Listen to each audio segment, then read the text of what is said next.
Boa noite a todos. São 20 horas, chegando com o nosso programa da série Antigo Testamento, Berço do Evangelho, aqui no estudo do NEP, nosso núcleo de estudo e pesquisa do Evangelho, o NEP Vê de Jesus.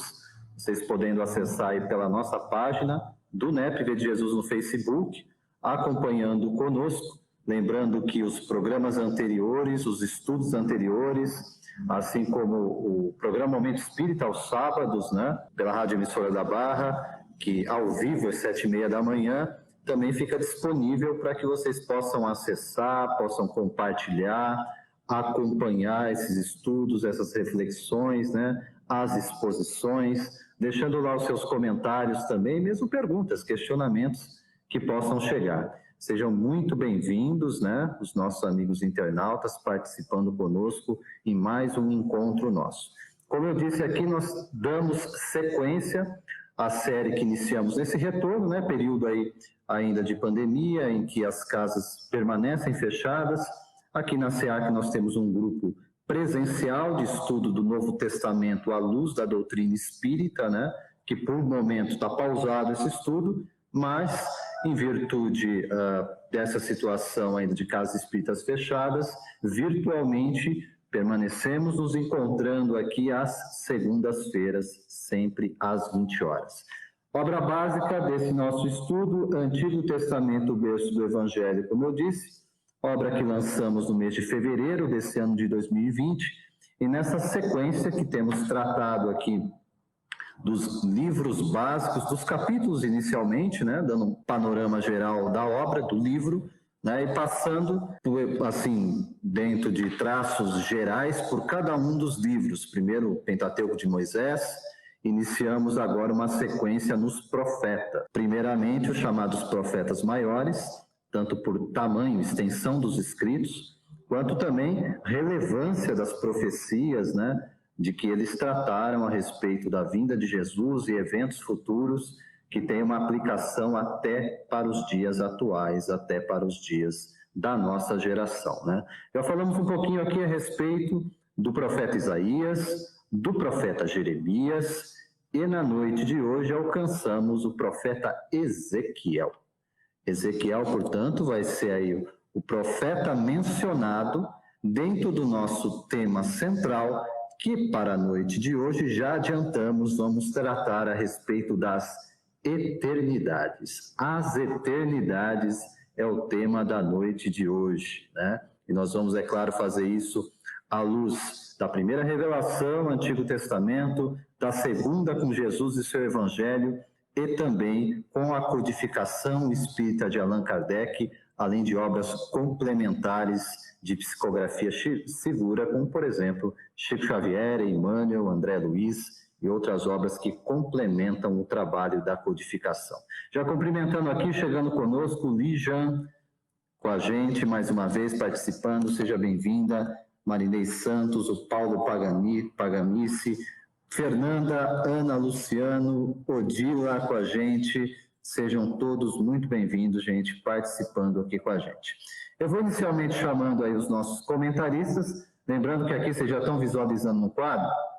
Rodrigo não está com a gente aqui no quadro, mas está com a gente aqui na parte técnica, ele que está aí gerenciando a parte da transmissão, então está aqui com a gente o Rodrigão também, assim como os nossos comentaristas, vocês já estão vendo aí, Ângelo, Andressa, Paulo, Mariana, eu vou chamando agora cada um deles para poder dar o seu boa noite, as primeiras palavras aí para esse nosso estudo.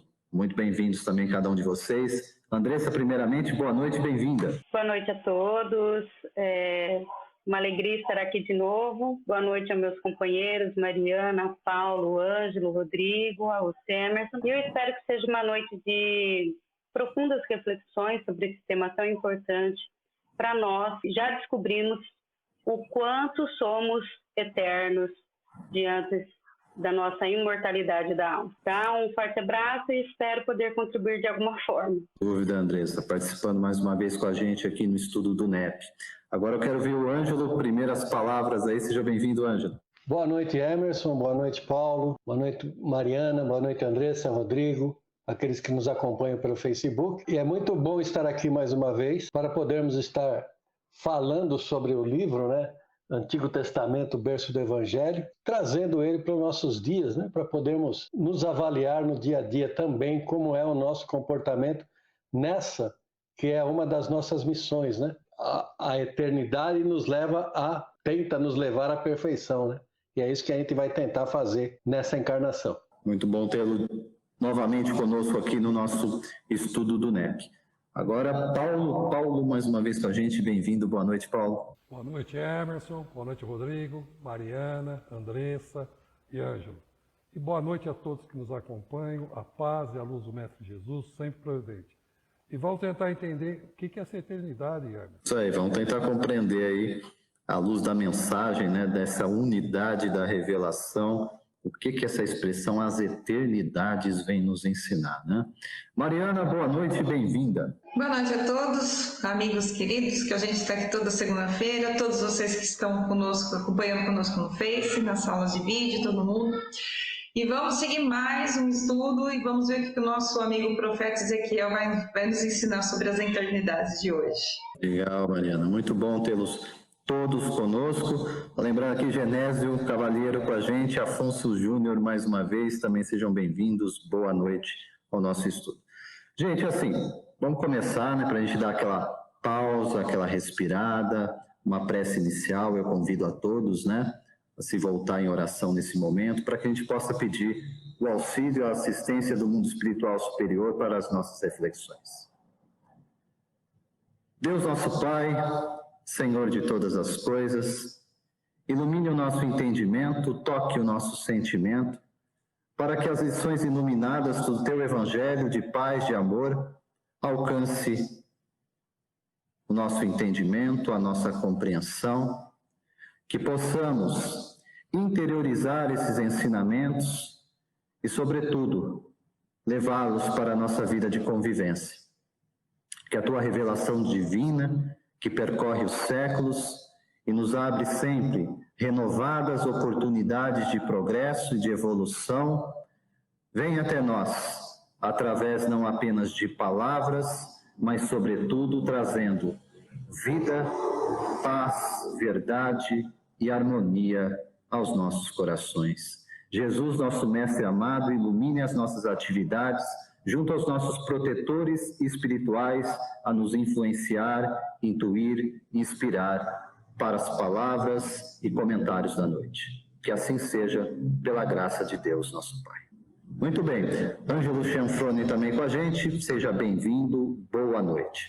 Pessoal, vamos iniciar então assim com esse comentário, resumo na obra Antigo Testamento, berço do Evangelho, para a gente olhar então aqui profeta Ezequiel, já trazendo aqui, ó, época aproximada em que viveu o profeta, mais ou menos aqui, gente, entre 570 e 592 antes de Cristo, né? Normalmente se usa da data mais para trás para a data mais próxima, né? Vindo próximo de Cristo, então 592, 570 antes de Cristo. O livro do profeta Ezequiel, 48 capítulos, é um livro bem extenso. Nós vimos o profeta Isaías, né, com 66 capítulos, o profeta Jeremias 52 e Ezequiel aí 48 capítulos. É um dos motivos de serem chamados, como dissemos, de profetas maiores. Também extensão dos escritos, tamanho do livro, né? Algumas ponderações aqui em torno desse resumo que fizemos do livro de Ezequiel, para a gente pontuar algumas questões. O profeta Ezequiel, gente, falava aos judeus na Babilônia, no mesmo período em que Jeremias profetizava aos judeus da Palestina e Daniel começava o seu trabalho. Gente, há um olhar aqui de doutrina espírita. Se isso não é programação reencarnatória, a gente não sabe mais o que é. Porque percebam, no mesmo momento, período, né, nós temos lá Jeremias entre os judeus da Palestina, Daniel iniciando um trabalho, ele vai também estar junto dessa situação aqui que Ezequiel vai viver muito de perto, que é historicamente, a gente tem que olhar isso.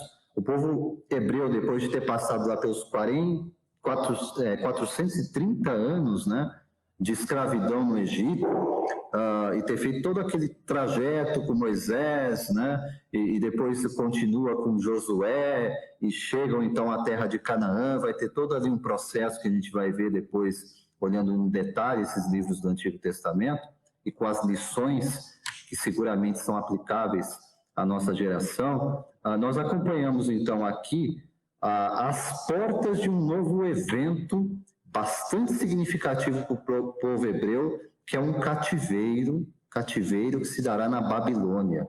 Eles serão mais uma vez aprisionados, serão levados então numa situação aí de cativos para a Babilônia, durante o reinado de Nabucodonosor. Então é isso, esse é o pano de fundo de toda a situação histórica que vai estar se desenvolvendo aqui nessa situação em que o profeta Ezequiel, ele também vai ser um dos exilados, vai ser levado então de Israel para Babilônia, assim como o profeta Daniel, tá? Jeremias, o pessoal está tudo junto aqui nessa história.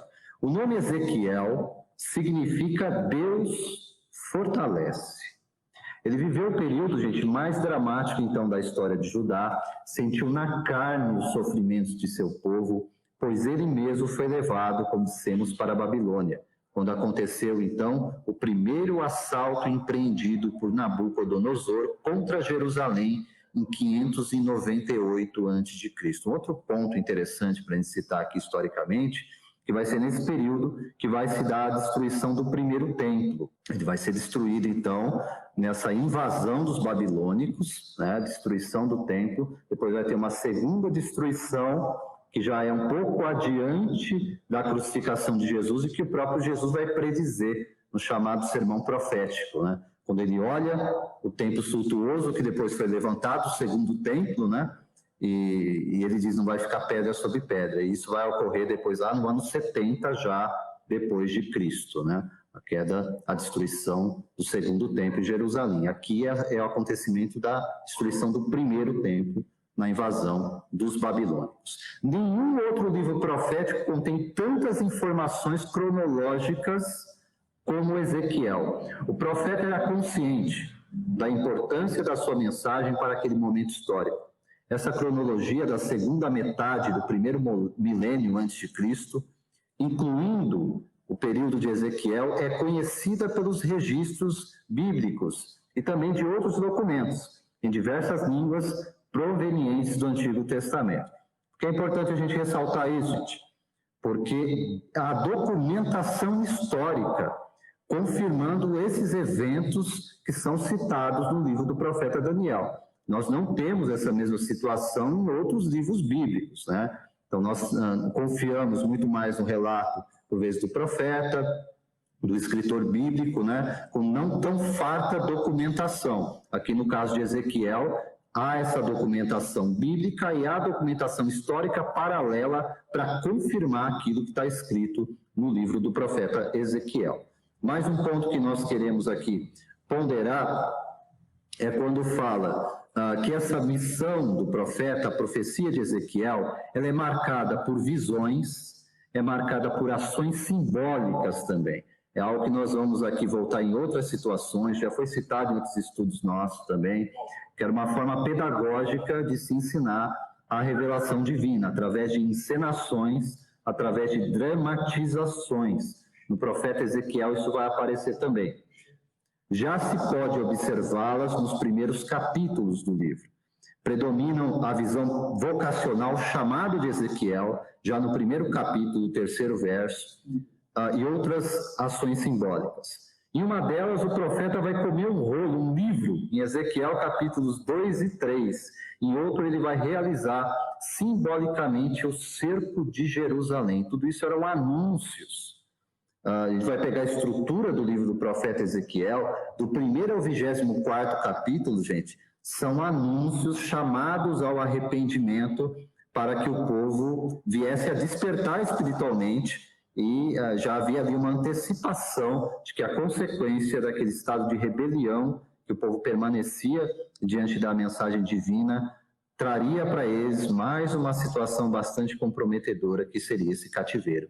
E ele veio. A esperança messiânica de Ezequiel está de acordo com a dos profetas, dos grandes profetas de séculos anteriores, que haviam também prenunciado a vinda do Messias. Assim como encontramos em Isaías, capítulo 9, 6, 7, que nasceria na pequena Belém. Trazendo, portanto, então, esse panorama geral a respeito do profeta Ezequiel, nós vamos encontrar na mensagem propriamente dita, para tratar a respeito desse assunto, a partir da própria codificação espírita de Allan Kardec, nós vamos ver que o codificador preocupou-se em tratar de textos do Antigo Testamento, falando a respeito de eventos e situações que favoreceriam a nossa compreensão da revelação divina. E assim vai se dar, por exemplo, na obra O Céu e o Inferno, ou a Justiça Divina segundo o Espiritismo. Está o Rodrigo já projetando para a gente aí, ó. Quem quiser acompanhar em casa, ou mesmo anotar para ver no detalhe depois, vamos ao 6º capítulo do livro Céu e Inferno, Allan Kardec, o item de número 25. E lá nós vamos ver que Kardec vai citar passagens do livro do profeta Ezequiel. Ele vai intitular assim, Kardec, nesse 6º capítulo, que está tratando sobre a doutrina das penas eternas. Doutrina das penas eternas. 25 é o item em Ezequiel. Intitula Kardec assim: Ezequiel contra a eternidade das penas e o pecado original. E aqui no item 25 é o comentário do próprio codificador antes de transcrever vários versículos do livro de Ezequiel. Escreve assim Kardec: aqueles que pretendem encontrar na Bíblia justificativa da eternidade das penas. O que é isso, gente?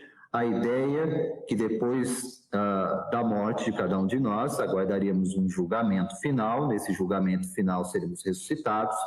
Os bons iriam para o céu eterno e os maus para um inferno eterno. Penas eternas é para todos sempre mesmo, sem nenhuma possibilidade de reabilitação. Kardec está ponderando isso, escrevendo para a gente. Aqueles que pretendem encontrar na Bíblia justificativa da eternidade das penas, pode se opor os textos contrários, que não deixam nenhuma ambiguidade, nenhum duplo sentido. As palavras seguintes de Ezequiel são a negação, a mais explícita, não somente das penas irremissíveis, mas da responsabilidade que a falta do pai do gênero humano, falando a respeito de Adão, teria feito pesar sobre a sua cabeça. Aquela ideia do dogma de que, porque Adão pecou, Adão e Eva pecaram, por descendência hereditária, nós recebemos o pecado original. Como assim, ó? Em princípio, não fui eu que pequei, mas eu recebi isso dos meus descendentes, Adão e Eva. Essa é a ideia dogmática do pecado original. A visão da doutrina espírita se opõe a essa ideia hereditária, mas tem uma explicação também do porquê a gente tem a ver com essa conversa, tem a ver com essa história, sim. Então, depois tem uma transcrição de vários versos para que nós alcancemos, e aqui nós selecionamos uma sequência em especial, que vai ser em Ezequiel, capítulo 18, está aí na tela, dos versos 20 a 23. E é aqui que nós vamos começar aí a sequência dos nossos comentários, após essa leitura, a partir do texto de Ezequiel. Então, em mente, gente, vamos pensar assim: a questão a ser ponderada é penas eternas, de que forma a gente deve considerar, explicar isso à luz da doutrina espírita, e a questão aqui da responsabilidade individual. Como é que nós vamos tratar esse assunto também, olhando para o Evangelho, para as palavras e ensinamentos de Jesus e para aquilo que os benfeitores espirituais trouxeram para cada um de nós. Então vamos lá, ó. Profeta Ezequiel, capítulo 18, a partir do verso 20, a anotação é a seguinte: a alma que pecar, essa morrerá. O filho não levará a maldade do pai, nem o pai levará a maldade do filho. A justiça do justo ficará sobre ele, e a impiedade do ímpio cairá sobre ele. Mas se o ímpio se converter de todos os seus pecados que cometeu, e guardar todos os meus estatutos, e fizer juízo e justiça, certamente viverá, não morrerá. De todas as suas transgressões que cometeu, não haverá lembrança contra ele. Para a sua justiça que praticou, viverá. Desejaria eu, de qualquer maneira, a morte do ímpio? Diz o Senhor Jeová. Não desejo, antes, que se converta dos seus caminhos e viva? É uma pergunta retórica que termina aqui, essa sequência de versos no profeta Ezequiel. Lembrando que, aliás, isso Kardec vai transcrever logo ali na página de rosto do céu e inferno também, essa assertiva final aqui do verso 23 do profeta Ezequiel, né? Ele está tratando, Kardec, né? Um livro falando a respeito de justiça divina, segundo o Espiritismo, né? E sobre as questões de céu e inferno, e já está aqui lançando a questão do próprio profeta Ezequiel, né? Que é a pergunta de Deus, né? Da voz espiritual na boca do profeta. Desejaria eu a morte do ímpio? Não desejo antes que ele se converta dos seus caminhos e que viva. Vamos entender então essa questão aqui. Primeiro, dos nossos descaminhos, dos nossos deslizes, do nosso afastamento de Deus, e da questão da responsabilidade que temos diante disso, né? Só lembrando que há determinados ensinamentos em outras escolas religiosas, né, que podem dizer até para a gente assim, ó, há uma espécie de maldição hereditária pela qual isso passaria dos nossos antepassados para nós.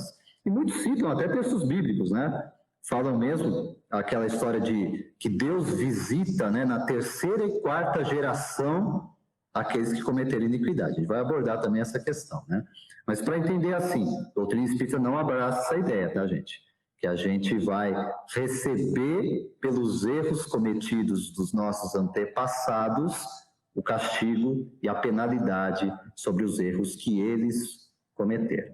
Vamos abordar aqui, eu vou chamar primeiro a Andressa para dar suas impressões gerais a respeito dessa questão, relacionando de um lado pena eterna, do outro lado a nossa responsabilidade individual diante desse texto do profeta Ezequiel.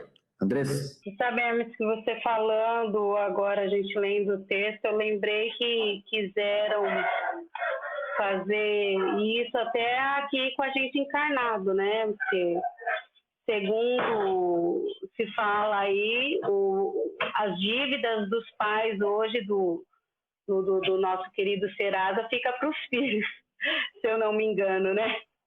Então, talvez essa ideia tenha saído daí, né? dessas tradições. Mas, falando sério agora, como você disse, tinha muito essa visão, até teve uma passagem em que perguntaram para Jesus se o cego de nascença, se eu não me engano, se a culpa era dos pais, por ele ter nascido daquele jeito. E Jesus responde que não. Traduzindo esse primeiro parágrafo aqui de Ezequiel, fica bem claro para a gente que já tem a ideia da reencarnação, que nós vivemos voltando de existências em existências, resgatando aquilo que ainda não está completamente reparado, né? Acho que o pessoal faz aí uma confusão porque não acredita no dogma da reencarnação. Mas a visão que a doutrina espírita nos dá é exatamente essa, né? Como Jesus disse, até que não se pague o último centil, nós não estaremos de acordo com a lei. Então, essa questão também de Adão ser o nosso causador de todos os males terrenos, também hoje a gente sabe que é uma simbologia de uma imperfeição, de um estado imperfeição que nós conseguimos, né, vivenciar, atribuir e trazer para as nossas vidas até hoje. Todos nós ainda estamos comendo o fruto proibido, né? Todos nós ainda estamos teimando com as ordens de Deus e tentando levar isso de uma maneira errônea. Eu quero continuar no centro, eu quero continuar sabendo. Então, eu acredito que esse primeiro parágrafo, ele é bem claro, assim, para a gente que tem as bases da doutrina espírita, porque para as pessoas que ainda não têm essa base, se pega um texto desse para ler, ela vai ficar assim meio confusa, porque em outras literaturas a gente sabe que essa prática de se passar os pecados para os descendentes era muito comum, né? Eles acreditavam muito nisso. Acredito que essa parte ficou bem clara, foi o que me chamou a atenção, né? Que na realidade é uma questão mesmo reencarnatória, né? Processos reencarnatórios entre a pluralidade das existências, e cabe muito dentro aqui desse contexto que a gente vai tratar um pouquinho ainda mais para frente também. Muito bem, Andressa. É assim, só para a gente considerar alguns pontos e depois os demais comentaristas fiquem à vontade até para retomar determinados textos, algumas considerações que queira fazer, né? Como nós temos outras referências, a gente vai passando pelas referências, aí quando chegar no comentarista, se ele quiser retornar algum texto ou fazer alguma consideração, fique à vontade, tá? Mas nós vamos assim pegando a sequência porque está entrelaçado, né? As referências que trouxemos para a noite de hoje estão entrelaçadas do tema central. Mais uma pontuação aqui que gostaria de deixar para reflexão é assim, que fala morrerá e viverá, né? Morrerá e viverá. A alma que pecar, essa morrerá. E depois fala adiante aqui para a gente que aquele que guardar todos os meus estatutos, fizer juízo e justiça, certamente viverá, não morrerá. Lógico que aqui não está falando de morte biológica, né, gente? Isso não teria sentido, né? Está falando aqui da questão espiritual mesmo. Estar vivo espiritualmente, quer dizer, em uma relação saudável com Deus, ou a morte espiritual, que esse afastamento que nos traz aí, a Andressa fez uso da palavra fruto, né? Essa questão do fruto, voltando ao mito do Éden, tem tudo a ver com a questão realmente da gente se apartar de Deus, e ao se apartar de Deus, lógico, né? Nós vamos viver aí as consequências da angústia, do medo, da vergonha mesmo, né? E aquilo que foi o motivo real da nossa desobediência, que é o orgulho, né? Aquela ideia de que eu vou por mim mesmo, né? A minha autonomia é o que vale, e a falsa ideia, a ilusão, o auto-engano de que eu posso fazer esse trajeto sem Deus. Então, o alerta do profeta Ezequiel aqui na voz espiritual é como se Deus, né, falando conosco, está nos dizendo a respeito de tudo isso. Vamos pontuar mais uma questão aqui para a Mariana vir nos comentários com a gente também. Mais uma vez, céu e inferno. Kardec vai voltar, e aqui a gente deixa assim como referência, nós vamos trazer, claro, de forma resumida aqui, bastante sintetizada, 2 pontos de algo que Kardec vai transcrever para a gente. Nós falamos aqui do 6º capítulo, já no 7º capítulo, Kardec vai transcrever um código penal da vida futura. E é bem interessante a gente ler cada um dos pontos desse código penal da vida futura, que não é assim, gente, não é Kardec foi ali e colocou todas as situações que poderiam ocorrer com o encarnado, ou mesmo com o desencarnado, e aquela situação como a gente lida com o direito humano, né, da causa e do efeito, e quais são as penalidades e as punições. Não é essa a intenção do codificador, mas é dar assim, uma visão geral para a gente, que de fato não há casualidade em absolutamente nada, e que realmente o que impera é a questão da nossa responsabilidade diante da lei divina. Então nós vamos olhar aqui o Código Penal da Vida Futura, em especial, Rodrigo já projetando aqui para a gente, itens 13 e 14. Eu vou fazer a leitura, a Mariana já emenda aqui nos comentários a respeito logo depois. Kardec escreve assim, item 13. A duração do castigo está subordinada à melhoria do espírito culpado. Nenhuma condenação por tempo determinado é pronunciada contra ele. O que Deus exige para pôr termo aos seus sofrimentos é a melhoria séria, efetiva e um retorno sincero ao bem. O espírito é assim sempre o árbitro da sua própria sorte. Pode prolongar os seus sofrimentos pelo seu endurecimento no mal, abrandá-los ou abreviá-los, por seus esforços para fazer o bem.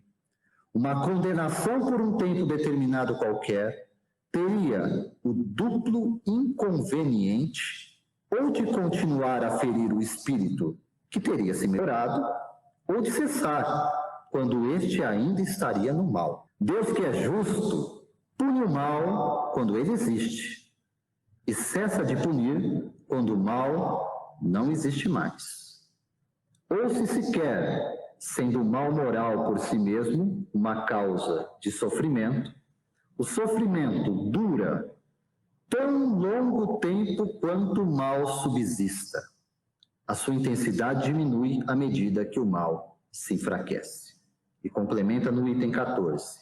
Estando a duração do castigo subordinada ao melhoramento, disso resulta que o espírito culpado, que não se melhora nunca, sofrerá sempre. E que para ele a pena seria eterna. Esse é o texto de Kardec. Vamos lá, Mariana, entender melhor isso à luz da doutrina espírita? Voltando só ao capítulo, né, 18, né, o início, né, o título de Ezequiel fala o seguinte: a responsabilidade é pessoal. Então, já esse texto de Allan Kardec já diz exatamente que o tempo é de cada um. Então, enquanto a pessoa ainda persistir no mal, ela sofrerá, que ela morrerá em espírito, como o profeta Ezequiel acabou de nos dizer na leitura. E o viverá, né, aquele que se arrepende, aquele que busca os seus acertos, é aquele que viverá. Os pecados que foram quitados. Por isso que nós temos a lei de causa e efeito aí. Lembrando que quando ele fala assim, o ímpio que vai e se converte, que segue as minhas leis, segue as minhas regras. Lembrando que nesse capítulo em especial, ele começa exatamente falando o seguinte: nunca mais se dirá esse provérbio em Israel, em que os pais comeram uvas verdes e os dentes dos filhos que se embotoaram, né, que fica aquela sensação amarrenta para o pessoal que quer comer banana verde. Quem já comeu uva verde tem aquela sensação amarrenta, sabe? Só para a gente ter uma ideia, que por causa da alta concentração de tanino que tem a fruta verde ainda. Então, assim, o pai come, o filho que paga, né? Como a Andressa mesmo chegou a falar. E aqui ele vai contando a historinha e fala, não, aquele que segue, o pai que segue as regras, todas as leis de Deus, e tem um filho que se torna ímpio e que não se segue, ele vai pagar por si mesmo. Então ele faz uma história, inclusive nesse capítulo, de 3 gerações. Mas se o filho desse ímpio seguir as leis de Deus, então cada um tem a sua consequência. Esse também não morrerá. Então aqueles que seguem as leis de Deus, aqueles que vão adiante, aqueles que procuram, né, esses não morrerão, esses viverão, ou seja, viverão em espírito. Mas aqueles que persistem na maldade, infringem suas regras, morrerá em que sentido? Aqui, como Allan Kardec diz, aqui no Código Penal da Vida Futura, vai passar pelo sofrimento até ter a consciência de que ele se transviou das leis de Deus. Aí vem a questão do arrependimento. Então o tempo é de cada um, não tem como ele determinar um tempo. Que tempo é esse? Às vezes a pessoa entra num estado de arrependimento antes do tempo determinado, sei lá, 1 ano, 2 anos, um século, sei lá. Isso é um tempo indeterminado, que se ele determinar. Às vezes a pessoa se arrepende antes, ela procura se reequilibrar, ela procura se corrigir. Então, qual é a necessidade de ele continuar em sofrimento? Por isso que não existe eternidade. A eternidade é pessoal. Agora, aquele que ainda persiste, né, às vezes cessa o tempo. É que ele fala aqui, cessou o tempo, mas ele ainda persiste, então não vai ser justo com aquele que seguiu tudo certinho. Então, ele não tem justiça. Então, o que Deus faz? Ele deixa o tempo para cada um. A responsabilidade é pessoal. Então, o nosso sofrimento é dentro conforme o quanto a gente ainda persiste no mal. Então, nesse ponto aí, a gente morrerá em espírito. Mas esses que se arrependem, viverão. Muito bom, Mariana. Reforçando esse ponto, né, Mariana? Nós já tratamos aqui em estudo específico sobre o arrependimento, né?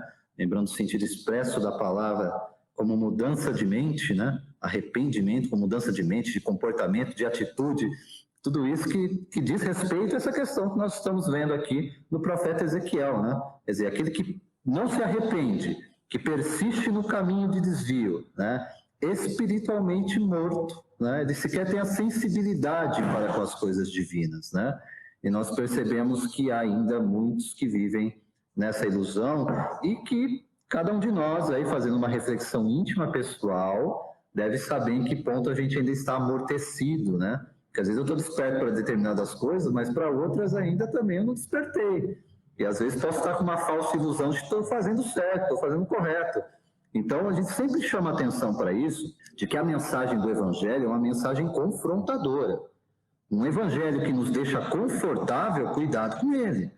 É muito provável que seja um falso Evangelho. Um Evangelho que simplesmente exalta qualidades, exalta virtudes, e parece estranho para o mundo ainda de provas e expiações como o nosso, né? Em que nós, estudando a doutrina espírita, sabemos disso, né? Os espíritos, de forma recorrente, vêm nos dizer que aqui estão o quê? Espíritos rebelados, espíritos necessitados ainda dessa pedagogia divina para o despertamento para as questões espirituais. Então, toda essa conversa do profeta Ezequiel tem a ver, e tem muito a ver com a gente. Não é só com os anúncios para o povo hebreu sobre um cativeiro da Babilônia que estava chegando para eles também. Nós temos os nossos cativeiros diários e a gente tem que estar muito atento para não ficar lá trancafiado neles. Agora eu quero ouvir Paulo, chegando com a gente, Paulo. Eu quero deixar aqui, Paulo, já uma aplicação para a gente pensar a respeito disso, porque muitos questionam isso, né? Falam assim, questão da educação mesmo, né? Olham para determinados pais, mães e falam, mas como é que pode ter saído um filho desse, de pais tão bons? Não consegue compreender. O comportamento é inteiramente oposto, ou o contrário, né? De pais totalmente do avesso e saem filhos equilibrados, ponderados, virtuosos, né? Olhando para as questões aqui do profeta Ezequiel da responsabilidade individual e dessa questão não hereditária, né? Como é que o Espiritismo pode nos ajudar a compreender tudo isso, Paulo? Vamos lá, mais uma vez, boa noite a todos. Realmente a gente tem que pensar, e mais uma vez voltar naquela época e entender a mensagem que está sendo passada para todos nós. É a forma para se educar o povo da época. Mas não faz nenhum sentido. Eu estava aqui também buscando questão 583 do Livro dos Espíritos. Os pais são responsáveis pelo transviamento de um filho que envereda pela senda do mal, apesar dos cuidados que lhe dispensaram? Resposta: não. Mas quanto piores forem as propensões do filho, tanto mais pesada é a tarefa, e tanto maior o mérito dos pais, se conseguirem desviá-los do mau caminho. Aqui no Livro dos Espíritos já diz assim, né, da responsabilidade do pai que existe. Nós temos outras questões que tratam sobre isso. Sobre o filho, vai até um ponto, porque o livre-arbítrio tem dentro disso. Ao contrário, pior ainda, eu não posso deixar para o meu filho a herança dos meus atos. E Deus é tão bom e justo que deixa cada um a sua obra. Que nós vamos colher frutos bons e árvores boas. Mas acontece, né, você que falou, às vezes percebe-se em famílias com uma estrutura muito boa e infelizmente o fruto não está bom. Existem diversas explicações que nós temos dentro do Livro dos Espíritos. Só ir lá e buscar. Cada um tem a sua consequência, mas é importante isso. Via de regra, árvore boa dá frutos bons. Situações diferentes pode ser para o aprendizado dos pais, para o aprendizado do filho, dos dois. Por isso que é importante. Nós estamos aprendendo nessa família consanguínea a amar o próximo, entender os efeitos de cada um, os limites de cada um, para que depois nós possamos nos transformar numa única família, a família universal.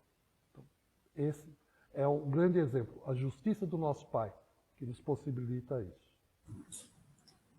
Sei, Paulo, bem considerado, que realmente a gente deve, assim, pontuar com bastante cuidado, sem ser tão absoluto, né? Às vezes a gente é chamado, às vezes, a fazer alguma consideração sobre questões que envolvam situações familiares, né? A gente pode se sentir tentado a dar ali um parecer imediato, está acontecendo isso na sua vida, tá disso aqui. Gente, de boa. Eles não conhecem nem a nossa história como espíritos, né? Se a gente tivesse acesso à nossa ficha, a gente queria esconder, né? Imagina o que diz respeito à vida dos outros, à família, situações que a gente nem sabe, né? Como é que acabaram sendo compostas ali naquela reunião de espíritos no agrupamento familiar. Então, assim, sobretudo, a mensagem é consoladora. Reunidos no nosso grupo familiar, e aqui a mensagem de Ezequiel está falando dos pais, filhos, né? Desvios, virtudes, vícios, tudo isso diz respeito à nossa relação humana, até a nossa geração aqui do século XXI. E tudo isso diz respeito também à questão de que eu me volto, no sentido de ter uma nova vida, de ter um novo olhar, de ter um novo comportamento. Eu me volto a quem? Estou me aproximando ou me afastando de Deus? Porque é dele que emana essa vida eterna, essa vida que é a vida do Espírito, e com todas as consequências positivas elevadas para a nossa caminhada. Ângelo, eu quero pontuar algo agora com você, que assim, olhando para o texto de Ezequiel, para aquilo que nós vimos no comentário de Allan Kardec, ressalta algo assim, que a mim parece bem interessante também pontuar. Muito se fala, a gente já comentou aqui em outras ocasiões, né? Às vezes o pessoal quer fazer aquela distinção, olha, esse Deus do Antigo Testamento aí eu não quero não, quero um Deus ciumento, um Deus bravo, né? Um Deus que mandava maldição, que destruía a cidade, né? Esse Deus que comparece, no entanto, aqui no capítulo 18 de Ezequiel, me parece um Deus bastante justo, sem deixar de ser um Deus bondoso e misericordioso, né? Porque ele está dizendo assim, ó, de todas as suas transgressões, claro que aqueles que se arrependem, né? De todas as suas transgressões que cometeu, não haverá lembrança contra ele. Pela sua justiça que praticou, viverá. Desejaria eu a morte do ímpio? Não, desejo que ele se converta e viva. Ângelo, fazendo as suas considerações, os seus comentários sobre tudo aquilo que tratamos e falamos até o momento. Fique à vontade. Então, Emerson, lembrando primeiro, né, uma frase de Jesus que ele diz que nenhuma das minhas ovelhas se perderá, né? Então, é a recuperação mesmo do ímpio, né, daquele que, entre aspas, é pecador, vamos dizer assim, aquele que erra, né? Ela é importante para todos, para quem erra, para quem convive com quem erra, inclusive para Deus, né? Porque eu achei interessante aqui que a Andressa, a Mariana disse, os pais comeram uvas verdes e os dentes dos filhos ficarão estragados. Quer dizer, se meu pai fez isso, eu que vou pagar, nada contra, né? Mas é aquele negócio das promessas, né? Se determinada coisa acontecer, meu filho vai ficar sem cortar cabelo 10 anos. Então, a gente não pode fazer isso, né? Querer dizer que aquela criança está pagando pelo que o pai fez, ou que aquele pai está pagando porque aquela criança, aquele filho fez, né? Então, e a gente vê aqui em Ezequiel, realmente, né? Quando ele diz aqui, se um homem for justo, se proceder segundo a sua equidade e justiça, se não magoar nem oprimir ninguém, se entregar o seu devedor, o penhor que lhe houver dado, se não tomar nada do bem do outrem por violência, se dá o seu pão a quem tem fome, se veste os que estão nus, se não presta a usura, não procede mais do que tem dado, se desvia sua mão da iniquidade e promove o juízo conciliatório entre os dois que se contendem. Então, se acontecer tudo isso, ele vai continuar pagando por alguma coisa? Né? Ou alguém que da geração, da próxima, vai pagar por isso? Não. É cada um conforme suas obras.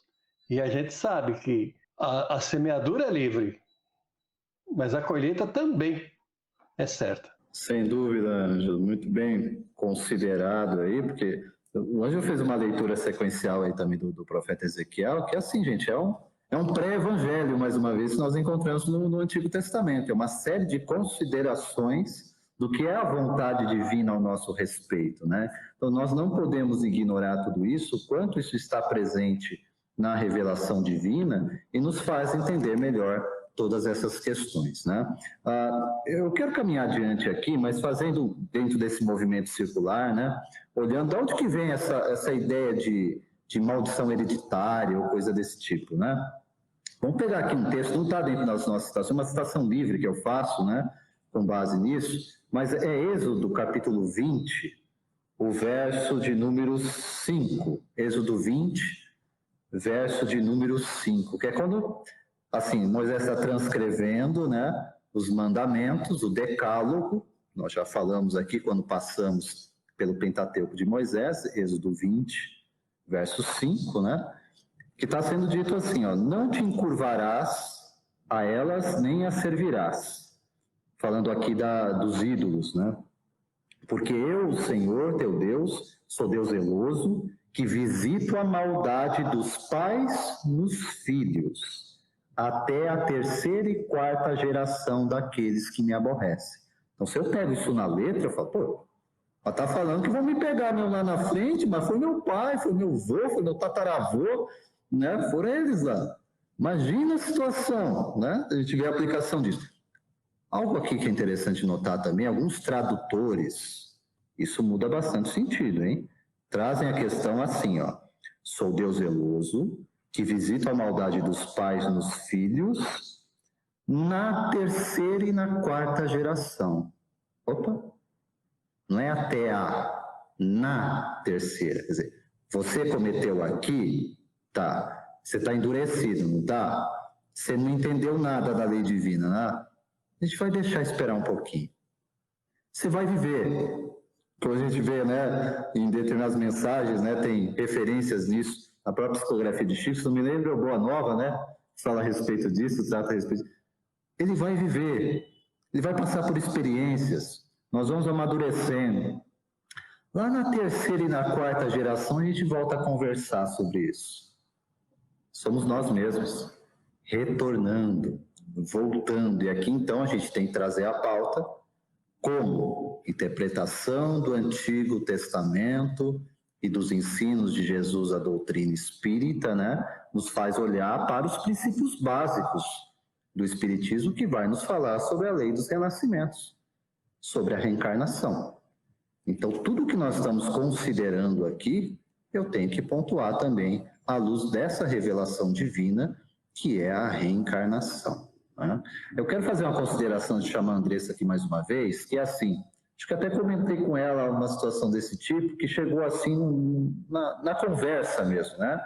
Uma pessoa próxima a gente no trabalho, que a mãe está passando por uma situação complicada, passando por um câncer, né? E ela falando com a filha mesmo, assim, ó, eu tenho que saber de onde que vem isso. Por que que eu estou passando por essa situação, né? Por que que esse mal veio para mim? Porque ela se considera, ela se enxerga dessa forma como uma pessoa que, ao longo da sua vida, não fez mal para ninguém, enfim, dentro do olhar dela, não mereceria receber um câncer já na reta final da sua existência, né? E aí ela diz que descobriu o porquê, descobriu a razão disso. E ela acredita isso exatamente aos seus antepassados. Então ela pediu para a filha que comprasse uma Bíblia para ela, porque ela ia encontrar lá dentro da Bíblia o motivo, a causa e o que os antepassados dela teriam feito para que ela sofresse hoje os efeitos disso. Veja, gente, eu até falei para ela assim, ó, duas coisas. Primeiro, profeta Ezequiel, eu citei o capítulo 18, né? Compra a Bíblia para sua mãe, entrega a Bíblia para sua mãe, pede primeiro para ela ler Ezequiel 18. Depois pede para ela ler o livro de Jó. Livro de Jó no Antigo Testamento. Vai falar do livro de Jó lá na frente, né? E a gente vai considerar um pouco a respeito mesmo das questões do sofrimento.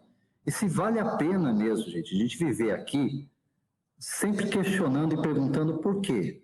Por que eu estou sofrendo? Por que eu estou passando por isso? Será que se nós ficássemos perguntando menos, querendo saber menos das razões do sofrimento e aproveitássemos isso como degraus para a nossa evolução, não se tornaria mais leve, ainda que seja a expiação, ainda que venha a prova, né? É olhar para a gente pensar também à luz da doutrina espírita. Andressa, eu queria que você comentasse a respeito disso, à luz da reencarnação, do entendimento da reencarnação, o quanto esse processo pode nos auxiliar, pode nos favorecer, né, nessa caminhada e no entendimento do que nós temos que amadurecer espiritualmente. essa questão que Ezequiel traz, o contexto, ele está dizendo o seguinte, né? Ele faz várias perguntas aqui que vai caber dentro disso que você falou, né? Será que não existe um Deus para amparar e para perdoar todos os nossos pecados? Será que isso vai ficar como herança para os meus sucessores? Será que não há nada que eu possa fazer para me melhorar? Se a gente for parar para pensar que muitas pessoas ainda vivem dessa forma como o povo de Israel vivia naquela época, totalmente despreocupado, não só do amanhã, mas como do agora, porque é o que você vai praticar no agora, que vai ser fruto do amanhã, isso ainda é muito vivo. A mensagem de Ezequiel é muito para os nossos dias, é para o hoje, para o agora. Porque os Espíritos nos ensinam que essa maldade eterna, ela tem um dia para acabar. Né? Ninguém perpetua no mal nas eternidades, como é o título do tema hoje do nosso estudos, para sempre. Deus não esquece nenhum filho, por mais transviado que ele esteja. Então, qual que é o procedimento, então, para que eu saia de um filho transviado que está há milênios perpetuando na maldade, há milênios cometendo atrocidades, não só acarretando débitos cada vez mais graves para mim, mas para várias outras pessoas, que depois isso vai ser um resgate muito doloroso, que é o que vem acontecendo de geração em geração, não só com o povo de Israel, que vem num resgate muito doloroso desse processo todo de expiação, mas com todos os povos da terra.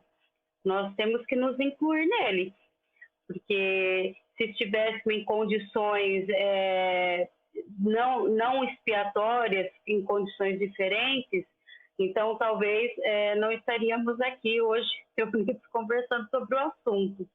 Mas o que eu quero dizer é o seguinte: há um único caminho que pode tirar um povo, uma nação, uma humanidade, pode tirar o ser individual desse processo expiatório reencarnatório. E esse único caminho é a prática do Evangelho. É a fé, é a vivência do bem, é seguir Jesus. É o único caminho. Porque se nós colocássemos todas as nossas forças, todas as nossas vontades que nós temos em fazer o mal, se nós invertêssemos e colocasse toda a nossa disposição espiritual para fazer o bem, então, com certeza, nós seríamos, sim, vistos aos olhos de Deus como os filhos que estão sendo recebidos de volta no seu reino.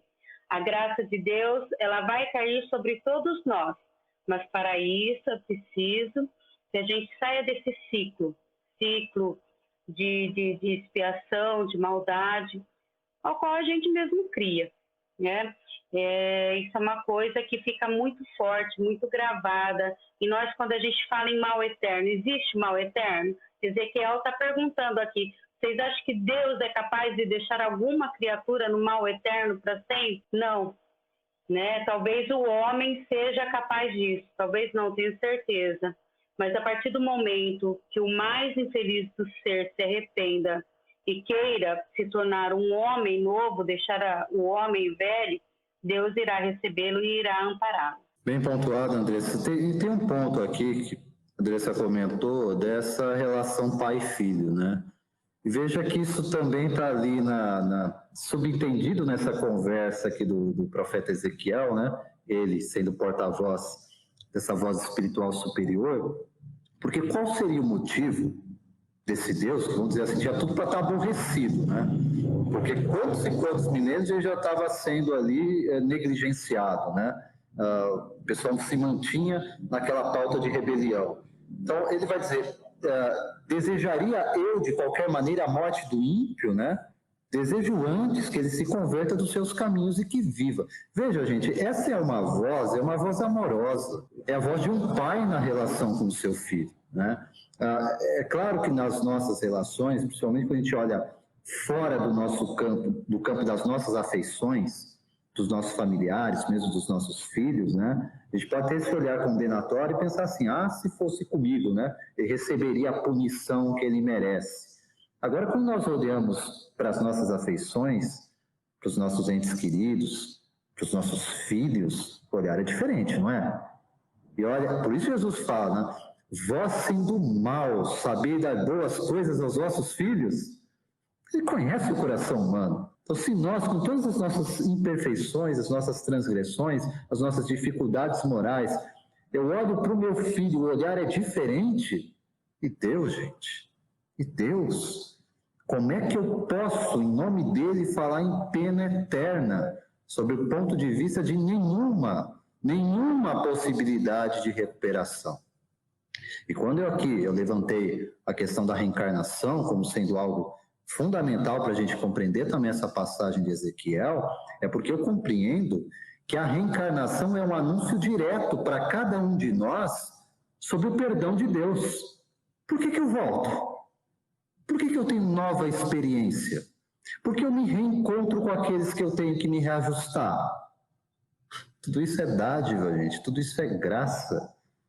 Tudo isso é Deus nos dizendo, eu não quero a morte do ímpio, eu quero que ele se converta e que ele viva. E a reencarnação é um anúncio para a gente também a respeito disso. Gente, o nosso tema, as eternidades, que estamos tratando na noite de hoje, dando sequência aqui à nossa série Berço do Evangelho, falando a respeito do livro e da missão do profeta Ezequiel, pontuando aqui algumas questões sobre pena eterna, sobre pecado original. O próprio Allan Kardec tratou disso na obra O Céu e o Inferno, né?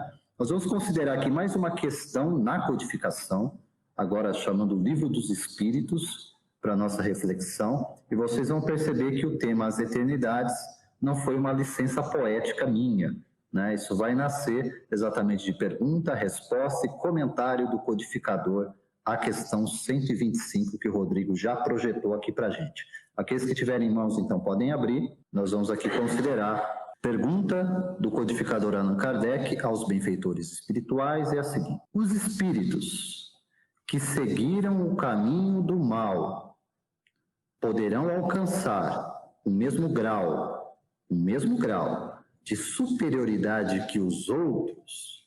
E aqui está numa série de perguntas tratando sobre progressão dos espíritos, e antes disso está falando assim: aqueles que desde o início seguem o caminho do bem, aqueles que desde o início a ênfase é no caminho do mal, e aqueles que ficam ali caindo, levantando, indo e voltando, e falam que a imensa maioria é esse, né? São aqueles que erram, tropeçam, levantam, né? Acertam, enfim, vão nessa trajetória. Mas aqueles que são, e aqui a questão 125 está dando ênfase nisso, são aqueles que são assim, determinados no caminho do mal e percorrem ele por longos períodos, né? Então, essa pergunta: alcançarão eles o mesmo grau de superioridade que os outros? Respondem os benfeitores assim, os instrutores espirituais: sim, ponto e vírgula. E aí ponderam: porém, as eternidades serão para eles mais longas. Isso soa dos nossos ouvidos assim, ó, longas. As eternidades serão mais longas. Aí vem Kardec explicar essa questão de eternidades para a gente. Nota explicativa do codificador: por essa expressão, as eternidades, se deve entender, Kardec explicando, a ideia que os espíritos inferiores fazem da perpetuidade do seu sofrimento, visto que não lhes é dado anteverem o seu fim. E essa ideia se renova em todas as provas nas quais eles sucumbem. Então imagina assim, a lei da reencarnação sendo aplicada a todos nós. Aqueles que, no entanto, perseveram, não no caminho do bem, mas no caminho do mal, vão sucumbir. Encarnação após encarnação, vão sucumbir. Consequência disso, a aplicação da lei divina. Serão punidos exatamente porque transgrediram a consciência, que é a voz de Deus em nós, que nos chama a atenção, mas eu abafo essa voz. Eu continuo persistindo no mau caminho. Como eu não vejo o fim para essas punições, qual que é a minha visão? Isso não vai acabar nunca. Sofrimento eterno. Inconscientemente, não viria daí a ideia, falsa ideia, mas a ideia dos espíritos que ainda permanecem aprisionados no sofrimento e no afastamento de Deus, de que as penas de fato seriam irrevogáveis e seriam irremissíveis, quer dizer, não tem termo, não tem final, e seria verdadeiramente um inferno para aqueles que estão nessa condição. Ângelo, quero te ouvir um pouco a respeito dessa questão 125, porque ela dá margem a profundas reflexões. Trazer uma frase de Emmanuel, que ele nos diz assim: não adianta guardar a certeza da sobrevivência da alma, além da morte, sem o preparo terrestre na direção da vida espiritual. Somente à luz de suas lições sublimes é possível reajustar o caminho, renovar a mente e purificar o coração. Estou falando de Jesus. É isso que Emmanuel nos diz aí. Então, os espíritos que seguirem o caminho do mal poderão alcançar o mesmo grau de superioridade dos outros. Como? Praticando o bem. Não basta só a gente falar ou acreditar na eternidade, né? Lembrando que nós somos criados lá atrás simples e ignorantes. E através das reencarnações nós vamos adquirindo o conhecimento necessário para o nosso adiantamento. Então, quando Kardec pergunta aos espíritos, na questão 125, é isso mais ou menos que os espíritos falam para nós, né? Ninguém vai ficar para trás. Voltando novamente, né? Jesus nos diz: nenhuma das minhas ovelhas se perderá, nenhuma se perderá. Voltando aqui, mais uma vez, Emerson, deixa eu reforçar a 125 aqui. Os espíritos que seguiram o caminho do mal poderão alcançar o mesmo grau de superioridade dos outros? Todos nós temos essa oportunidade. Pode não ser nesta encarnação, pode ser na próxima, né?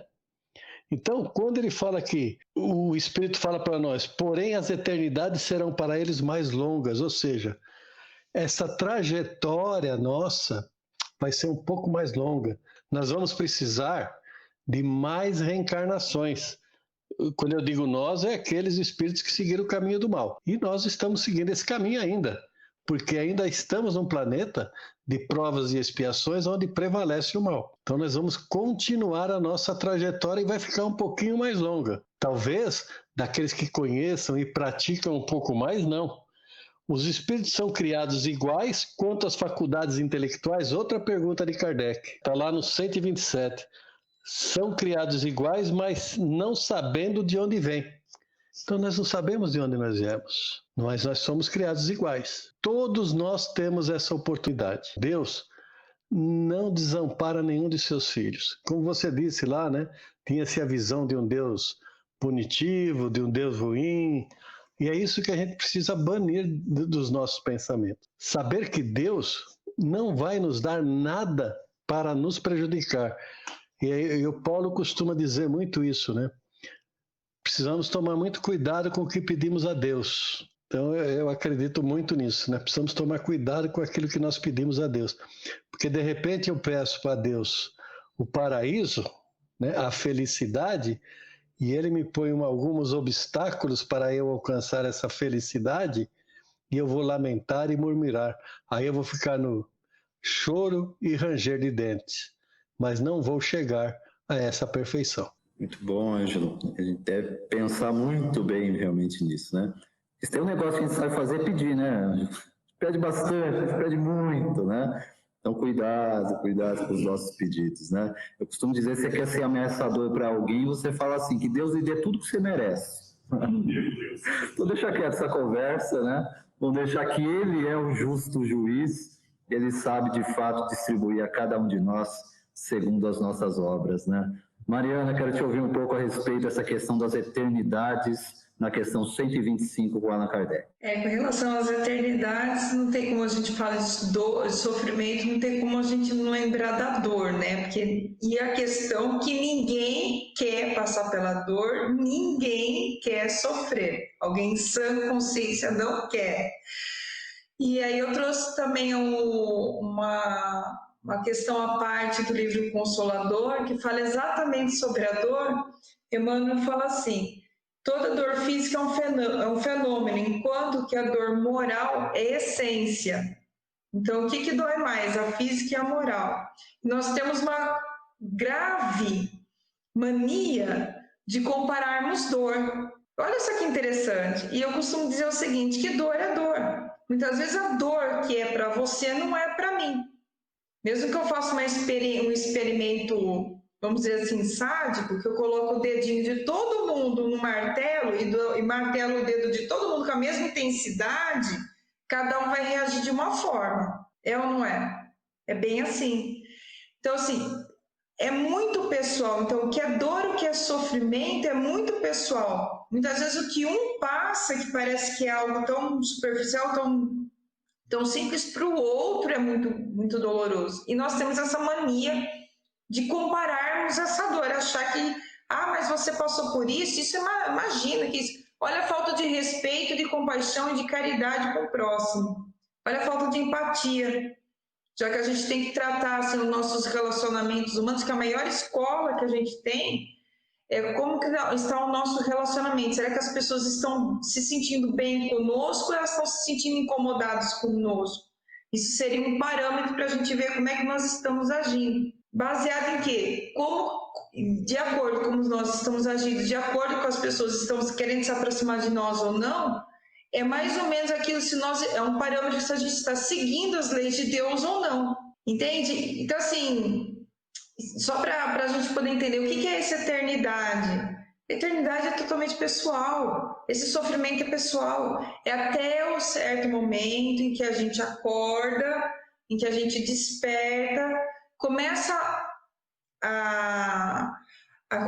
como sexta-feira aprendi numa lição, eu pegar toda a minha dor, todos os meus problemas, em vez de eu pegar, triplicá-lo, trabalhar para melhorar e tentar colocar em prática o Evangelho. Então, assim, tentando pegar assim, o que é essa eternidade? Enquanto eu não despertar para isso, enquanto eu não entender, que as pessoas falam muito de eternidade, a impressão que é muito tempo. A gente acha que 2, 3 anos uma vida é muito tempo. Olha só, gente, que é uma eternidade. Aí um amigo meu me fez uma comparação. Falou assim, digamos que a perfeição é uma régua de 1 metro, né? Então, e cada centímetro é uma encarnação nossa. Vamos dizer assim, mais ou menos, que a gente deve estar lá no 16, 17 centímetros. Não sei que centímetros que a gente está. Vai que a gente vai para uma próxima geração, como diz, né? Daqui 3 ou 4 gerações, são 3, 4 centímetros para frente. Olha quanto que a gente tem para evoluir, olha quanto que a gente tem para melhorar. Então, assim, essa eternidade, entre aspas, esse sofrimento, essa eternidade, é algo assim que é muito pessoal, muito particular, e não adianta a gente tentar julgar o outro pelos nossos olhos. E aí que entra a empatia, a compaixão, o não julgar. Você será julgado à medida que você julgar, é sempre a mesma medida, é sempre proporcional. Então, e aí é que está a misericórdia de Deus. É aí que está a justiça divina, que poucos entendem, que cada um tem o seu tempo. Mas o outro fez. Mas eu não fiz. Calma, tudo tem o seu tempo. Nós temos condições de consertar, nós temos condições de nos aperfeiçoar, sempre melhorando, porque senão dá a impressão que a gente não vai se arrumar nunca. Não, nós estamos nesse caminho. Então, vou dar uma notícia boa, né? Nós estamos no caminho, né? Nós temos essa condição de se aprimorar, mas para isso a gente precisa conhecer as nossas falhas, nossos erros, nos aceitar quem nós somos, para a gente poder dar um passo maior, para a gente sair um pouco dessa eternidade e chegar logo a essa felicidade que todo mundo almeja, que todo mundo quer. Isso aí, Mariana. Essa eternidade é como um tempo indeterminado, né? Tudo nós estamos falando aqui que não há uma determinação, é porque é indeterminado conforme a nossa trajetória e o bom ou mau uso que fazemos nessa nossa caminhada, das oportunidades que nos são dadas. Paulo, quero te ouvir também a respeito dessa questão das eternidades, questão 125 de O Livro dos Espíritos, correlacionado aí ao tema central aí com o profeta Ezequiel. Então, eu vou voltar um pouquinho, lá no capítulo 7, do céu e inferno, lá no meio, lá do item 13, que diz o seguinte: ora, Deus, que é justo, só pune o mal enquanto existe, e deixa de o punir quando não existe mais. Então, olha aqui, né? E como eu digo, né? Eu não vejo espírito mal. O próprio Kardec deixa sempre claro, né? O espírito é imperfeito, no processo de imperfeição. Porque o mal não pode ser um atributo do espírito. É um estado do espírito. E como no capítulo 7 do Céu e Inferno, Kardec deixa claro, né?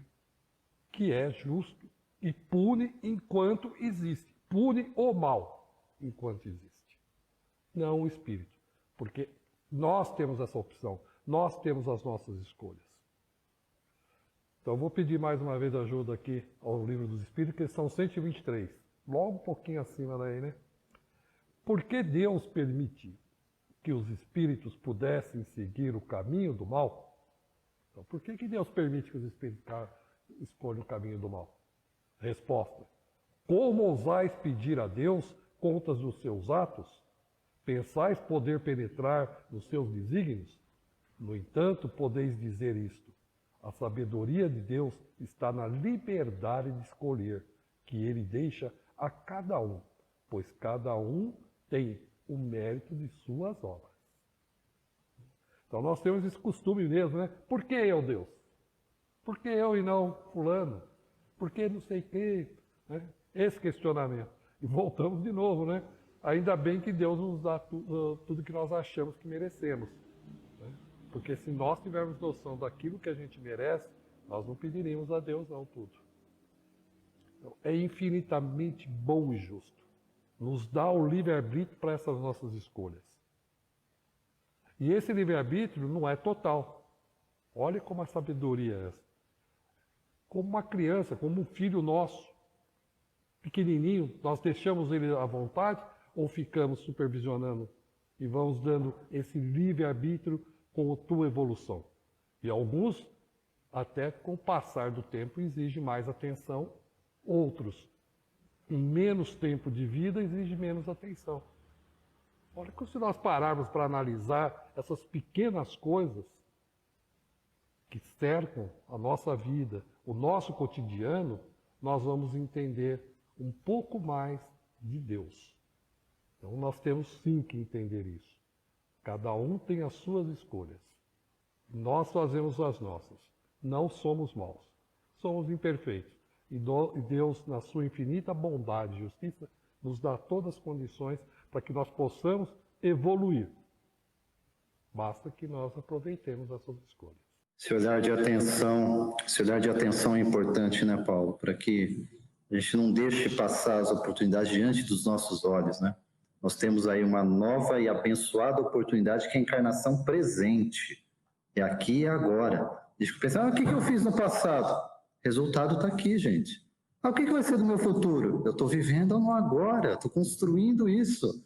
E tem que ter maior interesse por aquilo que está ao nosso redor, por aquilo que está acontecendo, por aquilo que povoa os nossos pensamentos, por aquilo que tem sido a minha trajetória. Isso diz muito, mas muito a respeito de nós mesmos. Andressa, vamos agora chamar Jesus para essa nossa conversa, né? Porque eu acho que ele melhor do que ninguém conhece a respeito dessa história de eternidades, né? Então nós vamos no Evangelho de João, capítulo 5, dos versos 28 a 30. Jesus está tendo uma conversa lá com os discípulos, mais uma vez, né? E está dizendo assim, ó: não vos maravilheis disso, pois vem a hora em que todos os que estão nos sepulcros ouvirão a sua voz, ouvirão a sua voz e sairão.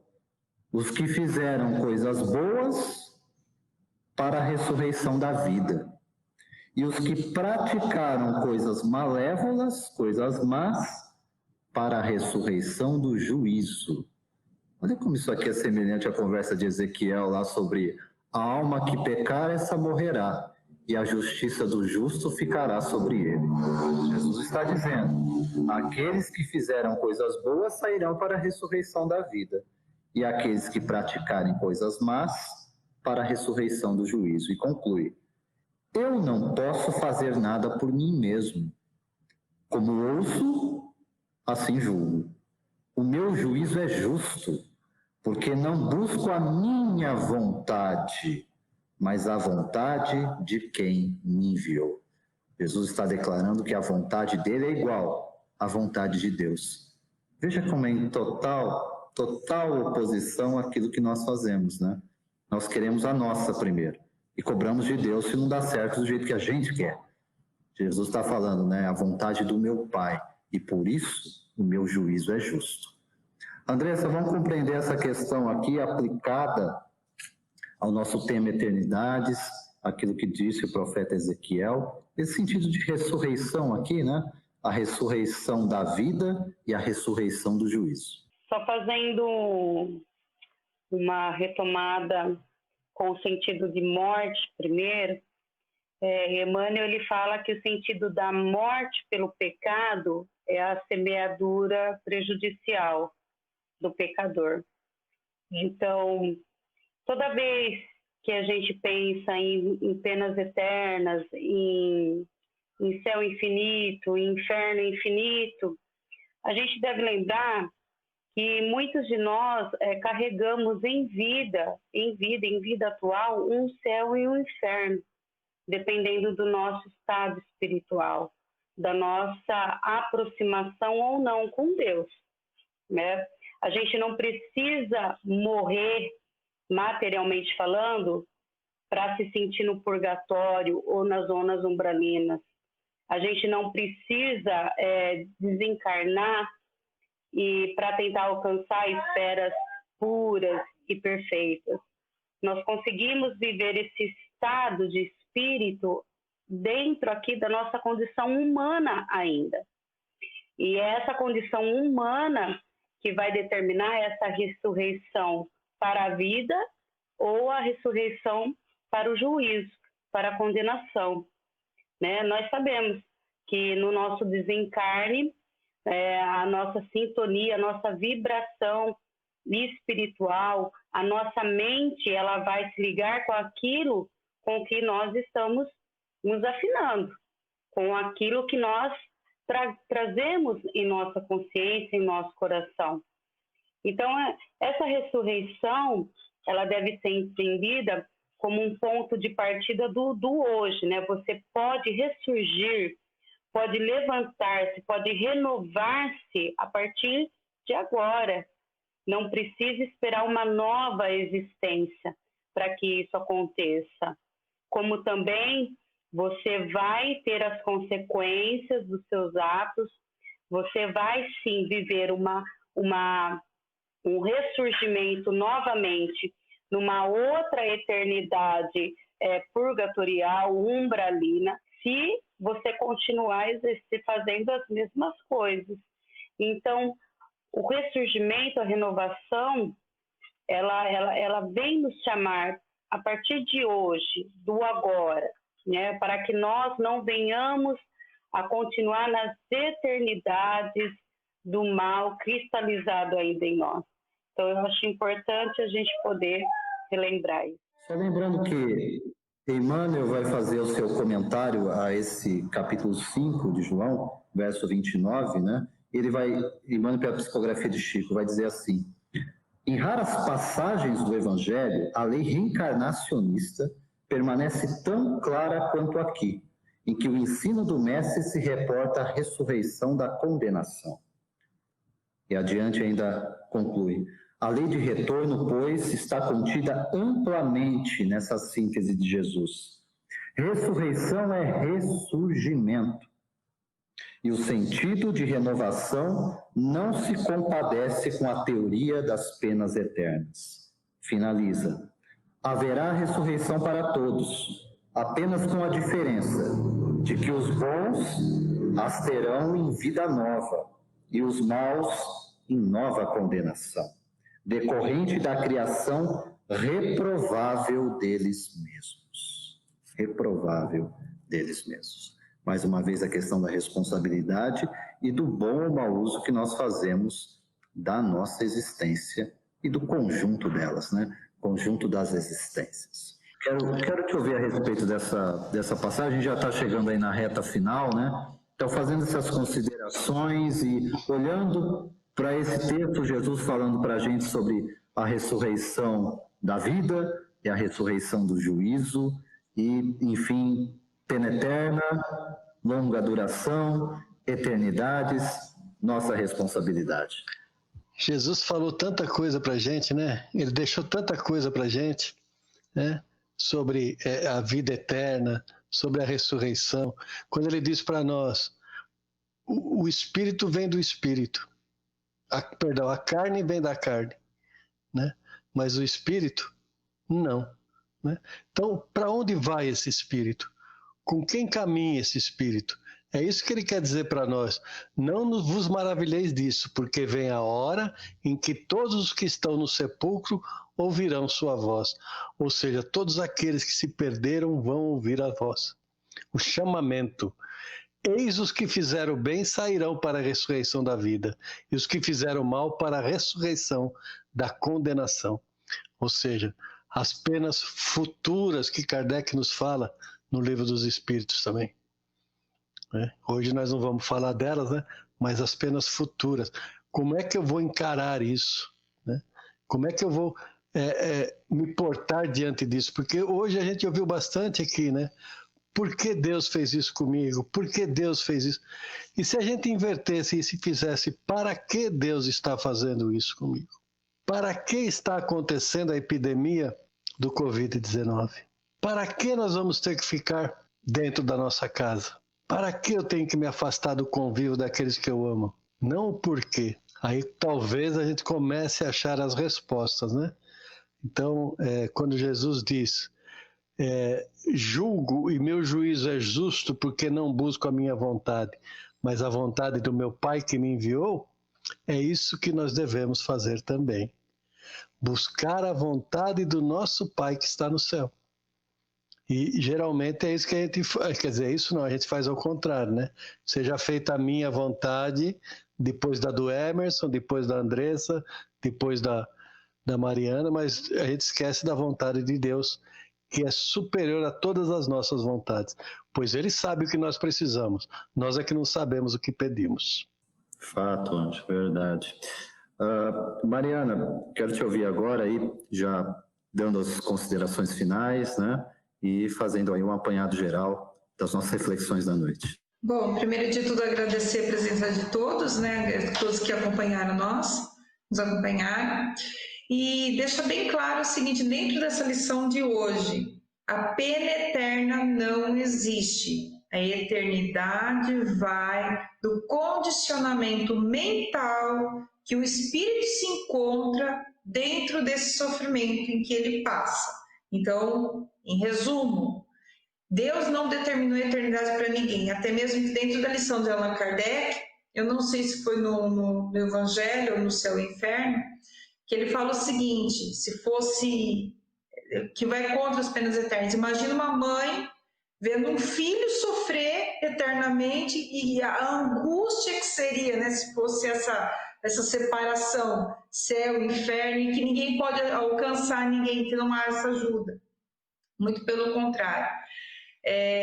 Deus permite que a gente consiga conviver para que um consiga ajudar o outro, exatamente para que o outro possa, inclusive dentro desse auxílio, diminuir a eternidade, esse estado mental, essa persistência em que aquele espírito tende a desviar das leis de Deus. Então é para isso que também nós estamos em conjunto, para um aprender com o outro, muitas vezes dentro desse aprendizado, para um conseguir resgatar e ajudar o outro. É por isso que nós convivemos em grupo, é por isso que nós convivemos em família, é por isso que existe a lei de sociedade aí. Então esse é o parecer final, já me despedindo, que essa eternidade, essa punição eterna, ela não existe. Ela só existe dentro da condição da mente de cada um, enquanto a gente ainda persiste em transgredir as leis de Deus. A partir do momento que nós entendemos as leis de Deus e optamos por mudar, essa eternidade já não vai ser mais eterna. Fazendo um perdão no trocadilho.